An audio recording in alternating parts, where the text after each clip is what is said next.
What's good? It's your boy, the urban legend, K to the Bird, KTUSA representative all day in the building. And today, man, we're going to be talking about some more facts, not fiction. And the artist we're going to be focusing on today is the big homie, Frayser Boy, aka Frayser Bizzle. I'm about to get into a little bit about his history, his past, and I'm going to get into how I linked with him and dropped a banger, a classic strip club record that we got out on all platforms. Let's get into it.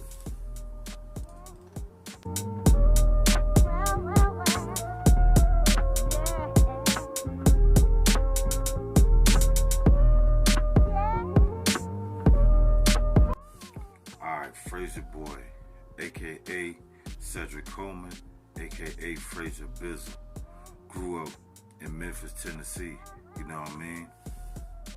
North Memphis to be exact, but he also grew up and lived by the Bay in Tennessee.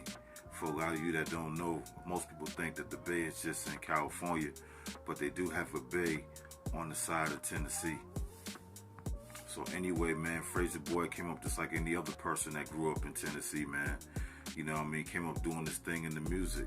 You know what I mean? Tennessee is very big on the music culture.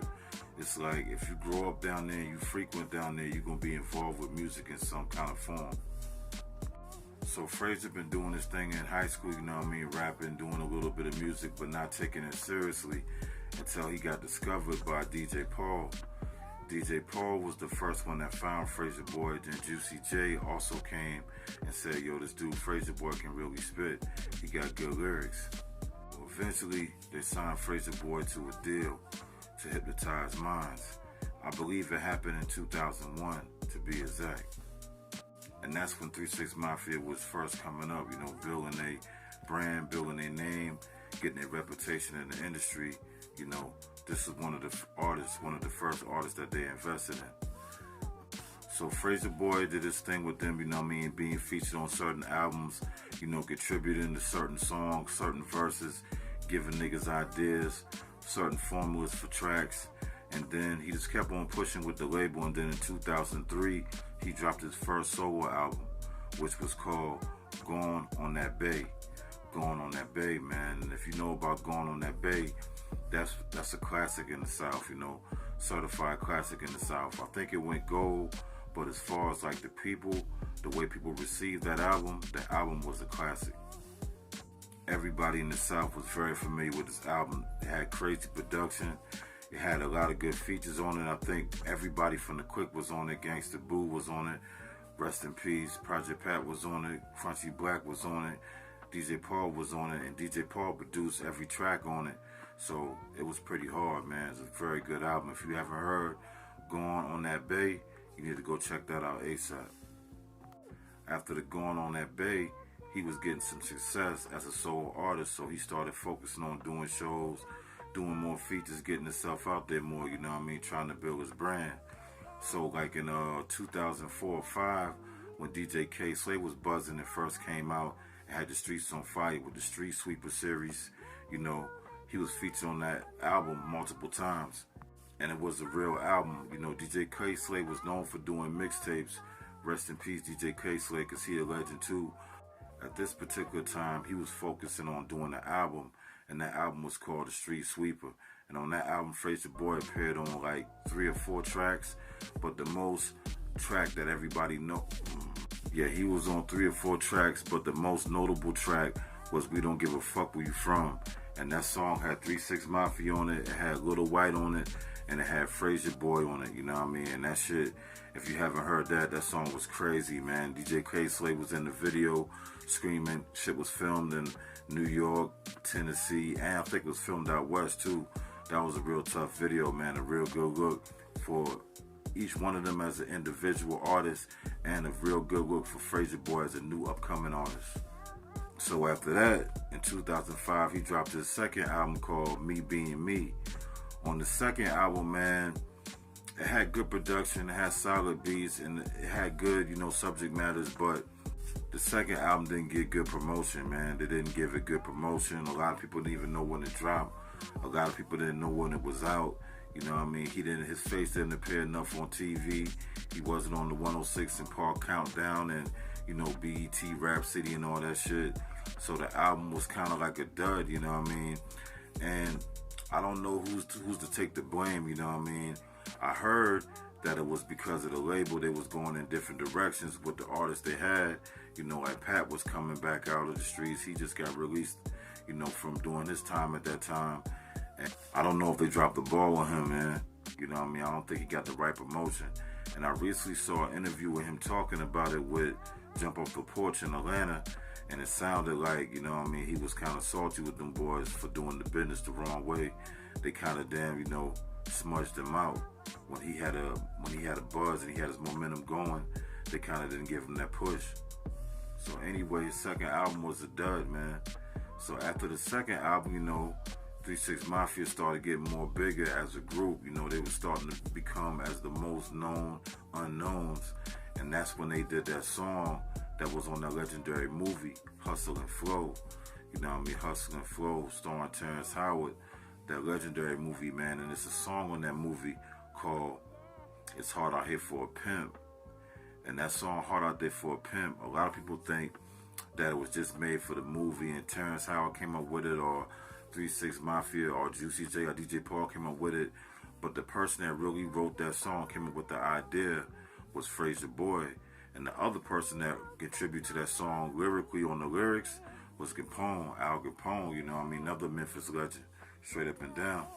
They the ones that penned that whole track, you know what I mean? They came up with the idea. And DJ Paul and Juicy made the beat.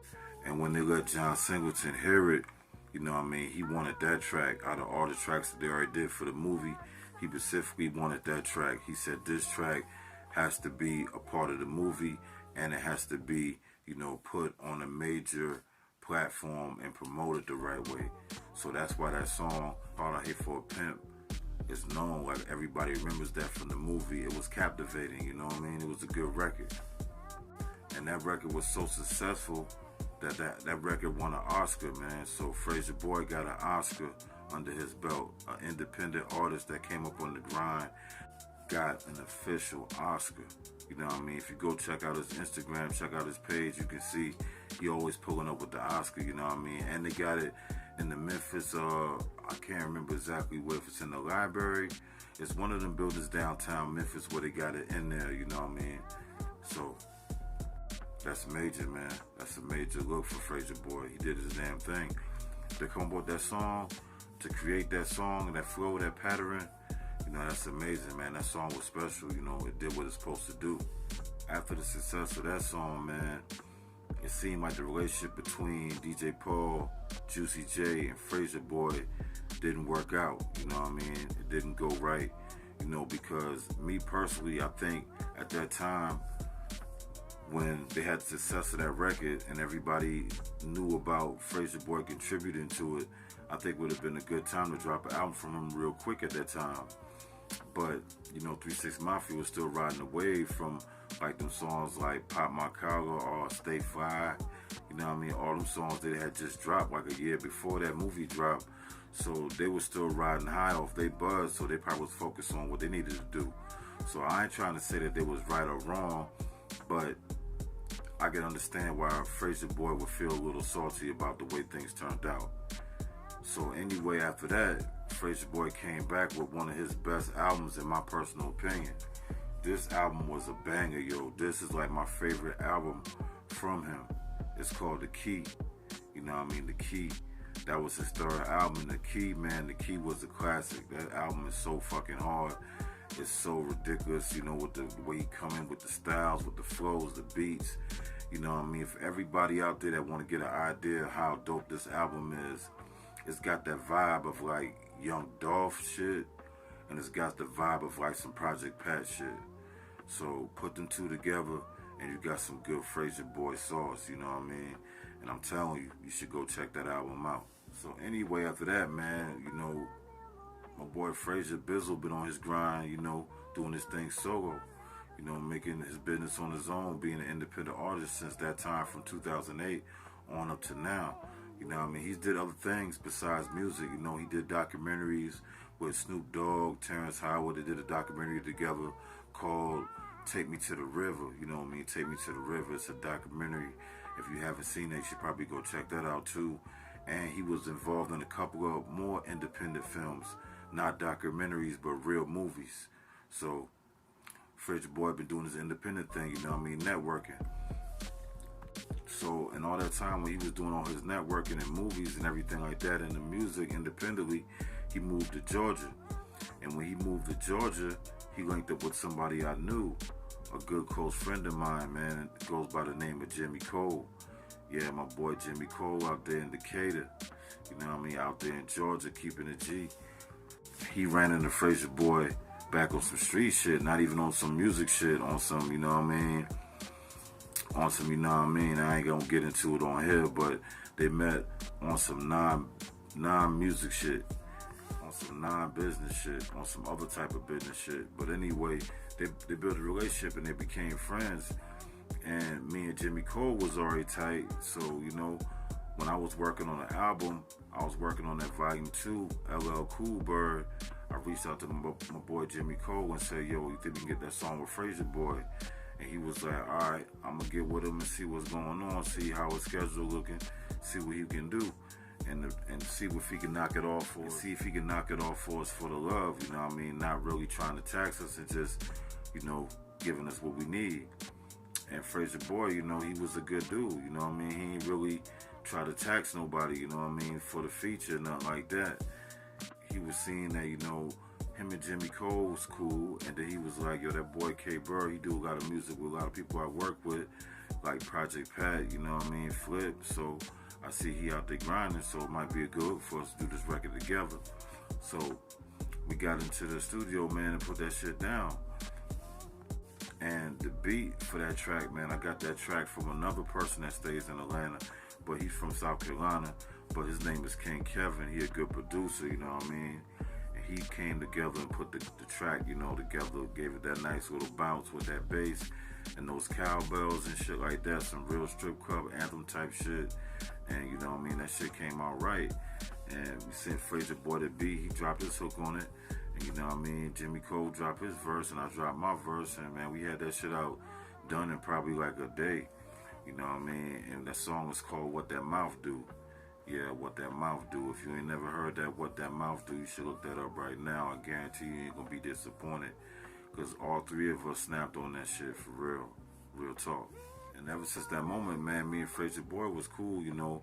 I follow him on the gram, he followed me back on the gram, you know, every now and then I hit him up with a message, you know, show him support when he doing something, you know what I mean? Anytime I see anything that he's doing or involved with come across my timeline, and he do the same for me as well, you know what I mean? When I'm doing something or promoting something, he usually show love, and I appreciate that, you know what I mean? Because in this business, everybody cutthroat.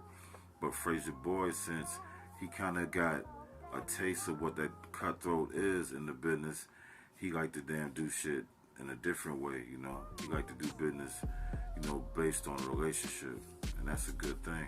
Always a good thing, you know what I mean?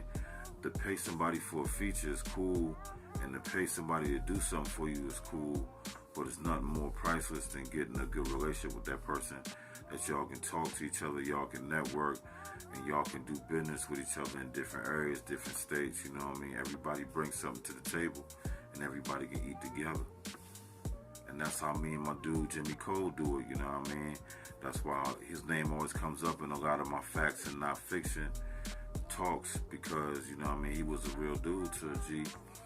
And I try to be a real dude back to him, man, and we just keep on passing that energy along to any people that we meet, any person we come by in this industry, in this game. And that's the best way to do it, man. Because a relationship can always outweigh the money. Always. And that's all for the day, man. I just wanted to come chop it up with y'all real quick, give y'all some facts, not fiction, and just put y'all on game about my big dog, Frayser Boy, aka Frayser Bizzle. If you don't know, check out the music for shizzle. And I'm gonna see y'all on the next one. Peace and love.